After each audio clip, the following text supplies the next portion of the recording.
بسم اللہ الرحمن الرحیم وما امروا الا لیعبدوا اللہ مخلصین لہ الدین سبحان اللہ. صدق اللہ مولانا العظیم. تمام حاضرین محفل، تمام سامعین کو السلام علیکم ورحمۃ اللہ وبرکاتہ. تقریر کا کوئی موضوع نہیں، یہ خلیفہ صاحب نے مائک اٹھا کے سامنے رکھ دیا. حضرت صاحب موجود ہیں، انشاءاللہ تعالیٰ ان کا خطاب ابھی کچھ ہی دیر میں ہم سنیں گے انشاءاللہ تعالیٰ، اور اپنے قلوب، اپنے اذہان کو منور کریں گے. تو اس سے پہلے چند باتیں میں آپ لوگوں سے کر لوں جو کہ بہت ضروری ہے. چونکہ تقریر کا کوئی موضوع لے کے چلے نہیں، تو ابھی بیٹھے بیٹھے حضرت صاحب کی بات سے ہی ایک بات یاد آئی، اور اسی پہ ایک آیت کریمہ ذہن میں آ گئی. کیونکہ آپ نے مائک اٹھا کے سامنے رکھ دیا تو تیاری نہیں تھی. وما امروا الا لیعبدوا اللہ مخلصین لہ الدین. حضرت صاحب ایک بات ہمیشہ فرماتے ہیں کہ اپنے دین کو اللہ کے لیے خالص کر لو. سبحان اللہ. سبحان اللہ. جو آپ ایک نصیحت فرماتے ہیں کہ نماز اللہ کے لیے پڑھو اور پھر دعا بعد میں اپنے لیے مانگو. تو یہ آیت کریمہ جو ہے یہ اسی بات پہ یہ حضرت صاحب کی دلیل ہے. تو میرے ذہن میں آ گئی وما امروا، کہ کوئی امر نہیں، کوئی حکم نہیں تمہارے لیے الا لیعبدوا اللہ، اس کے سوا کہ تم اللہ کی عبادت کرو. اس کے علاوہ کہ تم اللہ کی عبادت کرو، اس کے علاوہ تمہارے لیے کوئی حکم نہیں. وما امروا الا لیعبدوا اللہ مخلصین لہ الدین، جو اگلے یہ دو لفظ ہیں، یہ بات ہے حضرت صاحب جو فرماتے ہیں یہ ان کے لیے ہے جو اپنے دین کو خالص کر لیا اللہ کے لیے، جنہوں نے اپنے دین کو اللہ کے لیے خالص کر لیا. تو مجھے حضور غوث الثقلین کی بات یاد آ گئی. ہم ہر وقت سنتے ہیں کہ میں نے بیعت کرنی ہے، میں نے بیعت کرنی ہے. تو بیعت ہے کیا؟ ہمیں یہ کوئی نہیں بتاتا. تو حضور غوث الثقلین بتاتے ہیں کہ بیعت ہے کیا. حضور فرماتے ہیں اپنے ارادے کو اللہ کے لیے خالص کر لینا بیعت ہے. سبحان اللہ. اپنے ارادے کو اللہ کے لیے خالص کر لینا یہ بیعت ہے. تو جب آپ کسی بیعت میں داخل ہوتے ہیں، جب آپ کسی کے ہاتھ پہ اپنا ہاتھ رکھتے ہیں، تو آپ اپنے آپ کو اللہ کے لیے، اپنا ارادے کو خالص کر لیتے ہیں. تو آپ کے ارادے میں صرف اللہ کی عبادت رہ جاتی ہے، اللہ کی ریاضت رہ جاتی ہے، اللہ کے لیے جستجو رہ جاتی ہے، اور اللہ کو حاصل کرنے کی کوشش رہ جاتی ہے. تو خالص کرنے کا مطلب کیا ہے؟ تمام لالچ کو پیچھے چھوڑ دینا، تمام خواہشات کو پیچھے چھوڑ دینا، تمام دنیاوی باتوں کو پیچھے چھوڑ دینا، اور صرف اللہ کے لیے اپنی عبادت کو خالص کر لینا، صرف اللہ کے لیے اپنی عبادت کو اپنا خاص کر دینا. یہ خالص ہونے کا مطلب ہے. تو اسی طرح اللہ تعالیٰ فرماتا ہے کہ وہ لوگ جو اپنے دین کو اللہ کے لیے خالص کر دیتے ہیں، تو ان کے دلوں میں لالچ نہیں رہتا، ان کے دلوں میں دنیا کی یہ باتیں نہیں رہتی، ان کے لیے یہ معاملات نہیں رہتے. ان کا مقتنع نظر کیا ہو جاتا ہے کہ وہ اللہ کی عبادت کریں اور اللہ کو خوش کر لیں. تو یہ ہے اللہ کے دین کو خالص کرنا، اللہ کے لیے اپنے دین کو خالص کرنا. تو اپنے ارادے کو خالص کرنا بھی یہ ہے. میں آپ کو ایک روایت بیان کرتا ہوں کہ ایک پہاڑی پر، ایک چوٹی پر ایک اللہ کا بندہ 70 سال عبادت کرتا رہا. 70 سال سے اللہ کی عبادت میں مشغول ہے. تو اللہ تعالیٰ اپنے محبوب حضرت موسیٰ علیہ السلام کو ان کے پاس بھیجتے ہیں. اللہ تعالیٰ حکم فرماتے ہیں موسیٰ اس بندے کے پاس جاؤ، اس سے پوچھو 70 سال سے کیا کر رہا ہے. تو موسیٰ علیہ السلام اس بندے کے پاس چلے جاتے ہیں. جب اس اللہ کے بندے کے پاس جاتے ہیں تو اس سے پوچھتے ہیں بھائی تم کیا کر رہے ہو؟ وہ کہتا ہے میں اللہ کی عبادت کر رہا ہوں اور 70 سال سے کر رہا ہوں. تو موسیٰ علیہ السلام کو پیغام دے کر بھیجتے ہیں کہ موسیٰ ان سے کہنا کہ ہم نے تمہاری عبادت کو رد کر دیا، ہم نے تمہاری عبادت کو قبول نہیں کیا. اب ایک بندہ 70 سال سے ایک چوٹی پر بیٹھا اللہ کی عبادت کر رہا ہے، اپنی دنیاوی علائش کو پیچھے چھوڑ کر، اپنی خواہشات کو پیچھے چھوڑ کر، اپنے نفس کو پیچھے چھوڑ کر صرف اللہ کی یاد میں لگا ہوا ہے. اور اللہ تعالیٰ ارشاد فرماتا ہے موسیٰ اس سے کہنا ہم نے تیری عبادت کو قبول نہیں کیا. تو موسیٰ علیہ السلام یہی پیغام اس بندے کو جا کر دے دیتے ہیں. تو وہ بندہ مجنوں کی طرح جھومنے لگتا ہے، وہ بھنگڑا ڈالنے لگتا ہے، اور وہ جھوم جھوم کر ناچنے لگتا ہے. موسیٰ علیہ السلام کہتے ہیں کہ عجیب بیوقوف بندہ ہے، اللہ پیغام بھیج رہا ہے کہ میں نے تیری عبادت کو قبول نہیں کیا اور تو ناشتہ کر رہا ہے، تو کس طرح کا مجنون بندہ ہے. تو بندہ کیا خوبصورت جواب دیتا ہے یہ ہے اللہ کی طرف اپنی عبادت کو خالص کرنا، اللہ کے لیے اپنے ارادے کو خالص کرنا۔ وہ بندہ جواب کیا دیتا ہے؟ موسیٰ علیہ السلام دے نہیں کہتا کیا آپ کیا جانتے ہیں، آپ کو کیا پتا ہے؟ موسیٰ علیہ السلام کو کہتا ہے، موسیٰ علیہ السلام آپ پیغام لائے ہیں اللہ کا، مجھے یہ بتائیے کہ اللہ نے میرا نام لے کر یہ پیغام بھیجا ہے؟ سبحان اللہ، سبحان اللہ، سبحان تو اللہ۔ موسیٰ علیہ السلام کہتے ہیں ہاں اللہ تعالیٰ نے تمہارا نام لے کر یہ پیغام بھیجا ہے۔ تو پھر جھومنے لگتا ہے۔ تو موسیٰ علیہ السلام اس کو پکڑ کر روکتے ہیں، کہتے ہیں بھائی تیرے ساتھ ماجرا کیا ہے؟ یہاں اللہ تجھے کہتا ہے کہ تیری عبادت قبول نہیں، یہاں تو جھومنے لگتا ہے۔ تو موسیٰ علیہ السلام سے کہتا ہے موسیٰ علیہ السلام میرا کام عبادت کرنا تھا، قبول کرنا نہ کرنا اس کا کام ہے۔ سبحان اللہ، سبحان اللہ۔ مجھے خوشی اس بات کی ہے کہ اللہ تعالیٰ نے میرا نام لے کر آپ کو بھیجا ہے، اس کے رجسٹر میں میرا نام آ گیا، میرے لیے یہی کافی ہے۔ سبحان اللہ، سبحان اللہ۔ تو یہ اللہ کے لیے اپنی عبادت کو خاص کرنا، اللہ کے لیے اپنے ارادے کو خاص کرنا۔ تو اس نے اللہ کے لیے اپنے ارادے کو خاص کر دیا، اس نے یہ نہ سوچا کہ اس کا رزلٹ کیا ہوگا، اس نے یہ نہ سوچا کہ مجھے دنیا کی علائش ملے گی، اس نے یہ نہ سوچا کہ مجھے جنت ملے گی نہ ملے گی، تو اس نے صرف اللہ کے لیے اپنی عبادت کو خالص کر دیا۔ تو موسیٰ علیہ السلام نے یہی پیغام اللہ کو پہنچایا کہ اللہ تعالیٰ وہ تو یہ فرماتا ہے، وہ تیرا بندہ یہ عرض کرتا ہے، وہ تو جھومنے لگا۔ تو اللہ تعالیٰ نے کہا موسیٰ یہ میں نے تجھے دکھانے کے لیے کیا تھا، اس کو تو میں نے جنت کی لسٹ میں پہلے داخل کر دیا ہوگا۔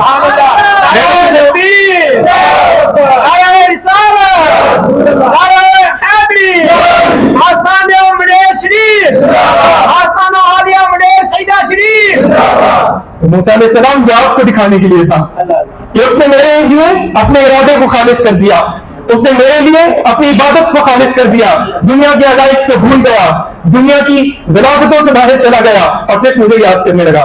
تو اس کا اجر کیا اللہ نے دیا کہ اپنے نیک لوگوں کے رجسٹر میں اس کا نام لکھ دیا۔ سبحان اللہ، سبحان اللہ، تو حضور غوث ثقلین فرماتے ہیں بیعت کیا ہے؟ اللہ کے لیے اپنے ارادے کو مخلص اور خالص کر دینا، جس میں ہم بیعت کیسے کرتے ہیں؟ ہماری بیعت یہ ہوتی ہے کہ پیر صاحب بچہ دیں گے، پیر صاحب ویزا دیں گے، پیر صاحب پاسپورٹ پہ اسٹمپ لگوا دیں گے۔ یہ اللہ کے لیے اپنی عبادت کو خاص کرنا نہیں ہے، یہ اللہ کے لیے اپنے ارادے کو خاص کرنا نہیں ہے۔ بیعت کا مطلب یہ ہے کہ جب آپ دربار پہ آتے ہیں اور کسی کی بیعت کرتے ہیں اور کسی کے ہاتھ پہ ہاتھ رکھتے ہیں تو آپ اپنا آپ اس کو سونپ دیتے ہیں، اپنا آپ اس کے سپرد کر دیتے ہیں، لیکن شرط کیا ہے؟ جو آپ کا پیر ہے، جو آپ کا شیخ ہے، جو آپ کا مرشد ہے، وہ آپ کو پکڑے، آپ کی بازو سے پکڑ کے اللہ کی بارگاہ میں حاضر کر دے۔ سبحان اللہ، سبحان اللہ۔ وہ اس قابل ہو کہ وہ آپ کی بازو کو پکڑے اور نبی کریم صلی اللہ علیہ وسلم کی بارگاہ میں لے جائے۔ سبحان اللہ۔ تو یہ بیعت کا اصل مطلب ہے، وہ آپ کو شریعت مصطفیٰ صلی اللہ علیہ وسلم پر گامزن کر دے، وہ آپ کو ہدایت کے راستے پر گامزن کر دے، وہ آپ کو صراط مستقیم پر گامزن کر دے۔ یہ نہیں کہ اپنی عرضوں اور اپنی خواہشات کے لیے ہم کسی کی بیعت ہو جائیں، تو یہ بیعت نہیں ہے۔ حضور غوث ثقلین فرماتے ہیں میرے مرید کیا کرتے ہیں؟ وہ ارادہ کر لیتے ہیں کہ ہم اللہ کے لیے خاص ہو گئے، ہم نے اللہ کے لیے اپنے ارادے کو خالص کر دیا، تو وہ میرے بیعت ہوتے ہیں۔ تو یہاں بڑی زبردست بات ہے کہ حضور غوث ثقلین کی بیعت ہم سب نہیں ہو سکتے۔ میں اور آپ حضور غوث ثقلین کے ہاتھ پہ ہاتھ رکھ کے بیعت تو نہیں کر سکتے نا اس دور میں، چونکہ یہ ناممکن نہیں ہے۔ حضور جسے چاہے ظاہری طور پر بھی حضور بیعت کر لیں، لیکن ظاہری طور پہ ویسے یہ ممکن نہیں ہے۔ تو کسی نے حضور غوث ثقلین سے پوچھا کہ حضور آپ فرمائیے کہ اگر ہم یہ کہہ دیں کہ ہم آپ کی بیعت ہو گئے تو ہم آپ کی بیعت کیسے ہو گئے اگر ہم نے آپ کے ہاتھ پہ بیعت نہیں کی؟ تو یہ بھی بات میں کیا کر رہا ہوں؟ ارادے کو اللہ کے لیے خالص کرنے کی بات کر رہا ہوں۔ تو اس کا اجر پھر کیسے ملتا ہے؟ حضور غوث ثقلین ارشاد فرماتے ہیں میرے اللہ نے مجھ سے وعدہ کیا ہے اگر کوئی میری بیعت اس طرح نہیں ہو سکتا تو اگر مجھے یاد کر لے، میرا نام اپنے دل میں لے لے اور مجھے لوگوں میں یاد کر لے تو میں اس کو گارنٹی دیتا ہوں اللہ نے مجھ سے وعدہ کیا وہ جنت میں جائے گا، تو وہ میری بیعت میں گنا جائے گا، وہ میرے مریدوں کی لسٹ میں شامل ہو جائے گا۔ لیکن شرط کیا رکھ دی کہ وہ اپنے ارادے کو اللہ کے لیے خاص کرے گا، خالص کرے گا۔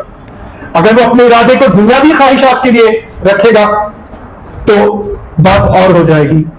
تو ہمیں کوشش یہ کرنی ہے کہ جب ہم بیعت کرتے ہیں، جب ہم ارادہ کرتے ہیں، جب ہم نماز پڑھتے ہیں تو ہماری نماز خالص اللہ کے لیے ہو جائے، اس میں ہماری خواہشات شامل نہ ہوں، اس میں ہمارے مقاصد شامل نہ ہوں، اس میں ہماری دلی جو علائش ہیں یہ شامل نہ ہوں، اس میں شامل ہو تو صرف اللہ کی رضا شامل ہو، اس میں شامل ہو تو اللہ کی خوشنودی شامل ہو، اس کے علاوہ کوئی چیز شامل نہ ہو۔ تو یہ ہے اللہ کے لیے اپنے ارادے کو خاص کرنا۔ تو حضرت صاحب سے ہی بچپن سے ایک واقعہ سنتے ہیں یہ میں نے پڑھا نہیں، لیکن حضرت صاحب جس کتاب سے اس کا حوالہ دیتے ہیں، حضرت صاحب بچپن سے ہمیں سناتے ہیں کہ جب کوئی اپنے ارادے کو اللہ کے لیے خاص کرتا ہے تو اسے دنیا کی آلائش کی ضرورت نہیں رہتی، اسے کسی اور چیز کی تبسم کی ضرورت نہیں رہتی، اسے کسی اور چیز پہ اپنے آپ کو کیا کہہ سکتے ہیں کہ قائم کرنے کی ضرورت نہیں رہتی، وہ اللہ کے ارادے پہ قائم ہو جاتا ہے۔ تو ایک اللہ کا ولی مظلوم وہ ایک جگہ سے گزر رہا ہے، تو ایک اللہ کے ولی جو اس بات کو لکھ رہے ہیں اپنی کتاب میں، وہ ایک درخت پہ کھڑے ہیں، درخت پہ چڑھے ہوئے ہیں اور کچھ پھل اتار رہے ہیں۔ وہ کہتے ہیں میں کیا ماجرا دیکھتا ہوں کہ وہ مظلوم میرے قریب سے جس درخت پہ بیٹھا وہاں سے گزر رہا ہے اور باتیں کر رہا ہے اللہ تعالیٰ سے۔ اب بات کیا کر رہا ہے؟ اللہ کو کہتا ہے اللہ تعالیٰ تیرے ساتھ یاری لگائی ہے اور یہ دیکھ میرا کیا حال ہو گیا ہے، گاڑی بنانے کے لیے پیسے نہیں، کپڑے بنانے کے لیے پیسے نہیں، تو مولا تیرے ساتھ یاری لگائی ہو یا ہاتھ میں ہو بندہ۔ اور وہ اللہ کے ولی اوپر بیٹھے یہ بات سن رہے ہیں، درخت پہ چڑھے ہوئے یہ بات سن رہے ہیں۔ تو وہ کہتے ہیں جب میں نے اتنی دیر میں یہ بات سنی، وہ مظلوم یہ بات کرتا جا رہا اور آگے چلتا جا رہا ہے، اپنی مستی میں لگا ہوا ہے، کہتے ہیں میرے ہاتھوں میں جو پتے تھے وہ سخت ہونا شروع ہو گئے، کہتے ہیں میرے ہاتھ میں جو پتے تھے وہ سخت ہونا شروع ہو گئے، وہ ٹہنیاں سخت ہونا شروع ہو گئی، درخت سخت ہونا شروع ہو گئے۔ تو جب میں نے غور کیا تو میں جس طرف دیکھ رہا تھا ہر چیز سونے کی بنتی جا رہی تھی۔ سبحان اللہ، سبحان اللہ، میرے ہاتھ میں پتے تھے وہ سونے کے بن گئے، سبحان اللہ، میرے ہاتھ میں جو پھل تھے سونے کے بن گئے، جس درخت پہ میں کھڑا تھا وہ چڑھا تھا وہ سونے کا بن گیا۔ تو میں نے سوچا یہ کیا ماجرا ہے، اللہ، ہر چیز سونے کی کیسے بن گئی؟ تو کہتے ہیں میں نے جو مجذوب ہے اس کو سنتے سنتے اس کی بات آگے سنی، اللہ سے کیا کہہ رہا ہے؟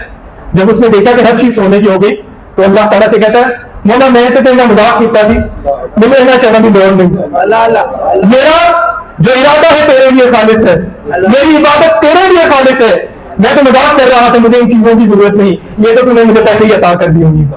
تو جس کا ارادہ اللہ کے لیے خالص ہوتا ہے تو اللہ اس پر انعام فرماتا ہے، پھر اسے دنیا کی آلائش کی ضرورت نہیں رہتی، پھر اسے دنیا کی خواہشات کی ضرورت نہیں رہتی، تو اس کا ہاتھ اللہ تعالیٰ پکڑ لیتا، اللہ کے رسول پکڑ لیتے ہیں، حضور غوث الثقلین پکڑ لیتے ہیں۔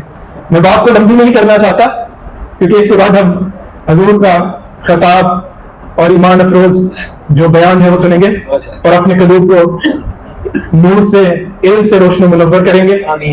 آخر میں یہی بات کہ جب آپ نماز پڑھیں تو اپنے دلوں کو اللہ کی طرف جھکا دیں، اپنے ارادے کو اللہ کے لیے خالص کر لیں، آپ کے دل میں کاروبار نہ آئے، آپ کے دل میں روزمرہ کے کام نہ آئے، آپ کے دل میں کیلکولیٹر نہ چلے، آپ کے دماغ میں کیلکولیٹر نہ چلے، آپ کے دماغ میں صرف اللہ اور اس کا رسول چلے۔ سبحان اللہ، سبحان تو اللہ، یہ اپنے ارادے کو اللہ کے لیے خالص کرنا۔ تو جب آپ کا ارادہ خالص ہو جائے گا تو یقین مانیے کہ آپ کا نام بھی حضور غوث الثقلین کے مریدوں میں آ جائے گا، سبحان اللہ، اور جب حضور غوث الثقلین کے مریدوں میں آ جائے گا تو حضور فرماتے ہیں مریدی لا تخف باشن پائنی عظیم کاتب عند القتالی، کہ میرے مرید گھبرا مت، میں تیرے بدخواہوں کا قاتل ہوں۔ اللہ، اللہ، میرے مرید اگر تیری پشت میں سے کپڑا ہٹ جائے تو تم مشرق میں ہو میں مغرب میں ہو، میں وہاں آ کے تیری پشت پہ کپڑا دے دیتا ہوں۔ سبحان اللہ، سبحان تو یہ اللہ تعالیٰ نے ہمارے حضور غوث الثقلین کو طاقت عطا فرمائی ہے۔